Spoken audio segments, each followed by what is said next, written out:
Share Aviation, a network for pilots by pilots. Hey, welcome to my second video about my IR restricted, just my training towards getting it.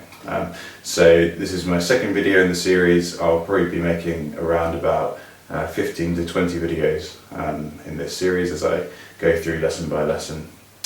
So today we started out with an hour and a half of ground school before we went up.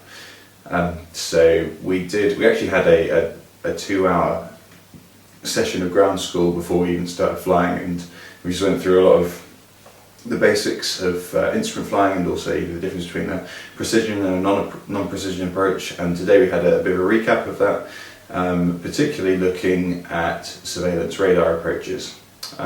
So for a surveillance radar approach, so as opposed to a precision approach, which is pilot interpreted, so you have the instrument landing system, which gives you vertical and horizontal information about your position relative to the threshold of the runway. A surveillance radar approach is controller interpreted, so it's not pilot interpreted. And so the way it works is that you can actually ask for one where you say that you don't have a direction indicator. And so what they'll do is they'll pass you horizontal navigation instructions by saying you turn heading X, Y, Z.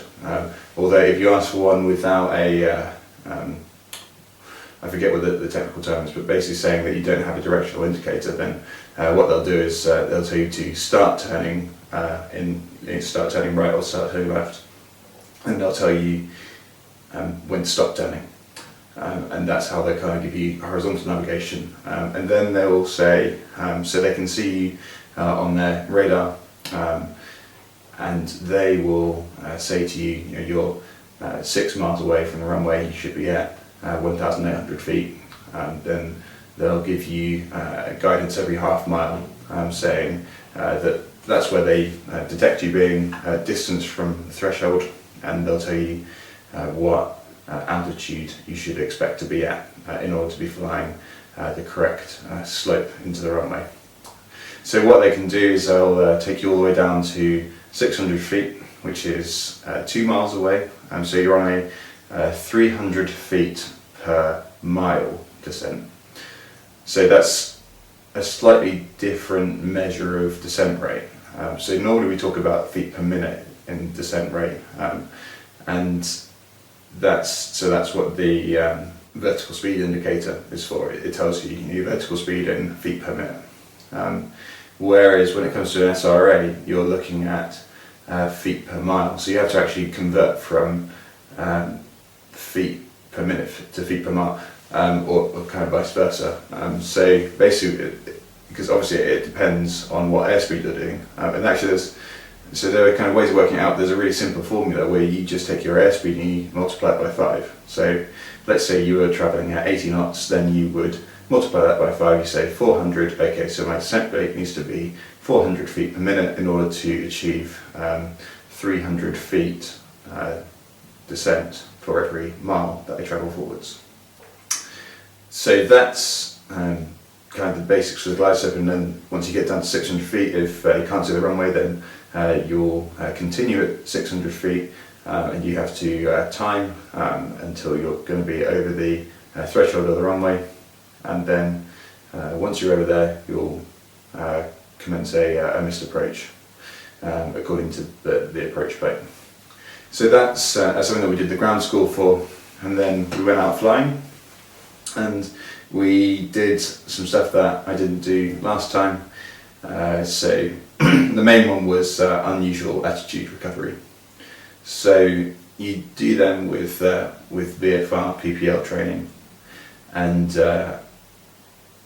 from my experience anyway, it tends to be that you kind of close your eyes and then your instructor puts the airplane into an unusual attitude.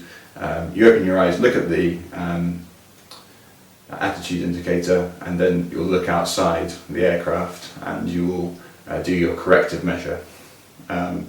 It's pretty much the same procedure when it comes to just instrument flying, but you don't have the outside visual reference. And so this is really kind of where the attitude indicator is absolutely essential. And you have to keep a good kind of scan between the attitude indicator and your airspeed indicator and your turn coordinator. Those are kind of your three main instruments for maintaining coordinated flight. But basically, you open your eyes, you look at the attitude indicator. Let's say that, for example, you open your eyes and you're pointing, you're tipping right and you're aiming downwards. I'm sorry, my light's just gone off on top of the camera.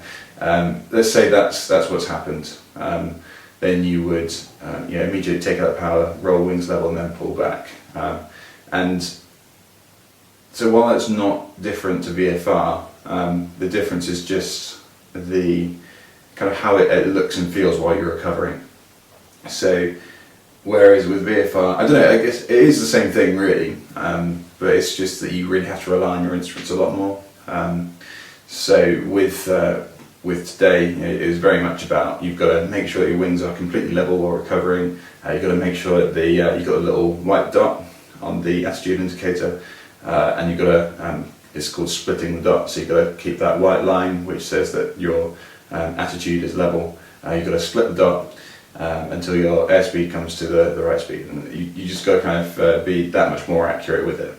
And then we did standard rate turns, so we used that to turn. So let's say that we had it was partial instrument panel today. Yeah, that was it.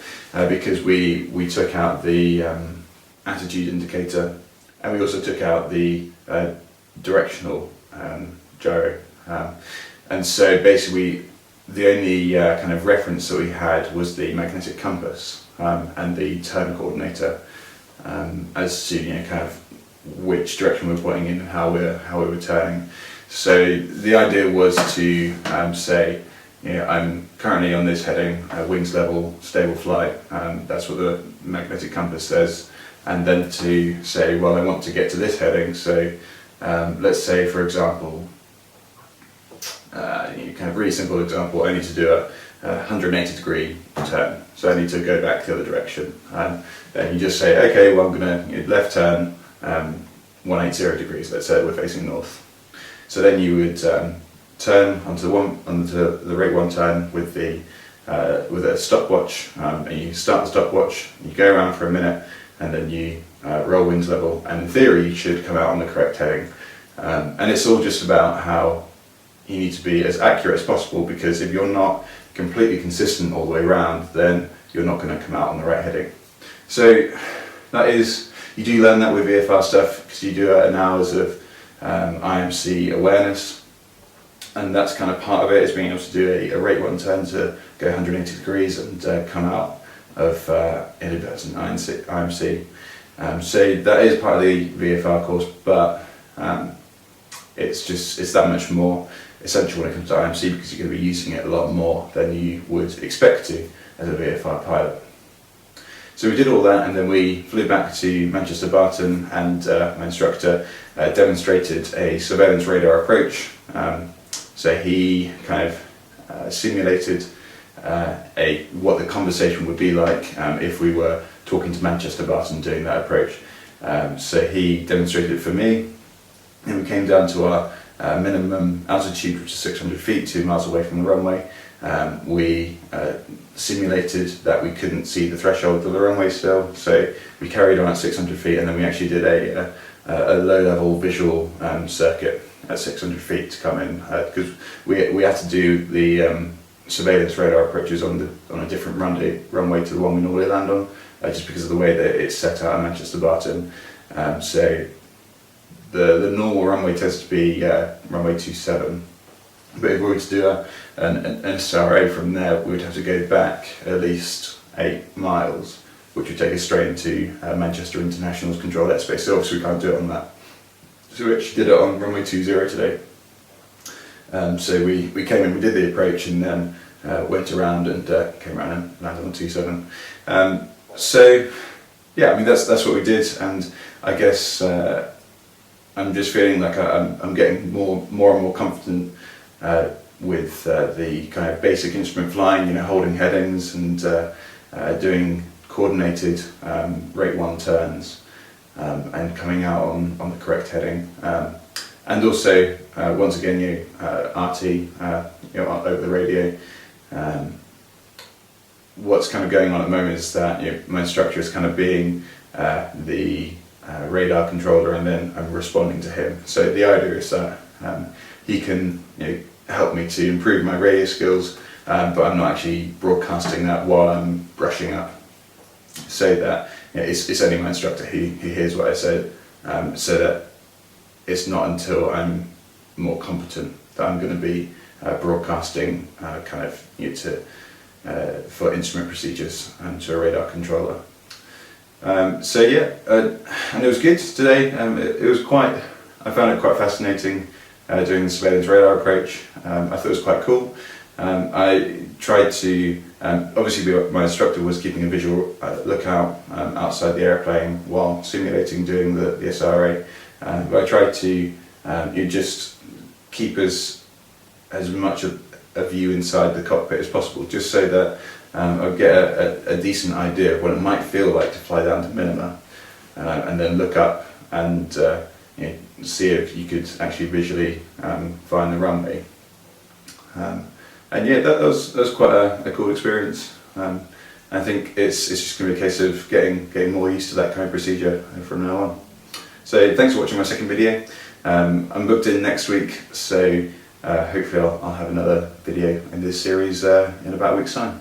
Thanks for watching.